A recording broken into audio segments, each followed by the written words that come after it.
If I put a $1,000 bottle of the Chateau Margaux Red Blend from 2010 in front of you, you wouldn't just pound it from the bottle. You'd inspect the label, turning it over in your hands to read as much about this French wine as you could. You'd smell the cork and find a nice wine glass worthy of such a vintage. You'd swirl it around in the glass, paying close attention to the color, how it drips down the side, and the smell. Since it's such a big event, to drink a $1,000 bottle of wine, you would take extra care to evaluate every detail of it because you are about to experience something very special. Everybody's Gone to the Rapture is that bottle of wine. You are meant to take your time, inspect everything, and really savor the experience. However, by the time you actually get around to drinking it, you'll realize it delivers a product not much different than the $12 bottles sitting at the end of the aisle. Not bad, but you're let down that it's not at all what you'd hoped for.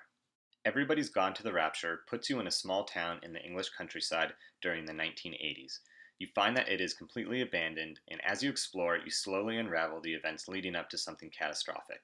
The game isn't just about finding out why the town is empty, but also about getting to know the townsfolk and their lives before the event. Although there are really two main characters, the game is split up into 6 chapters that each tell the story of a townsperson. Each one of those people plays a major role in the story, and as you progress, the stories of the townspeople become intertwined. It is through this character-driven narrative that you are able to answer the larger question of what happened. Almost immediately, you realize there is a supernatural presence. Although you can explore many aspects of the town and its buildings at your own pace, you're ultimately guided by a mysterious light from the beginning of the game until the end. As you explore the world and follow the light, you are able to look back in time at conversations held between the townspeople. Don't be so hard on yourself. We've all had rejections. You haven't. Oh, come on. We'll look at the figures, tighten up the data, and resubmit. This is the primary way you get your information about what happened. It's a unique storytelling mechanism that had me captivated at first, but ultimately led me to confusion and a loss of connection. The problem is that when you observe these flashbacks, the characters are illustrated by swirls of light. You don't know what anyone looks like, so unless you can recognize their voice or are able to internalize the barrage of names thrown at you immediately from the start, you will get confused like I did. I feel like I missed out on some important plot details because of this. After finishing the game, I found out that you can turn on subtitles and they include the name of the person who is talking. This would have been incredibly helpful for me at the beginning, but I typically play games with subtitles off so I can focus on what's happening on screen. In this case, I was penalized for doing so, which to me feels like a design oversight. Also, although the voice acting is excellent, I found it difficult to connect with blobs of light.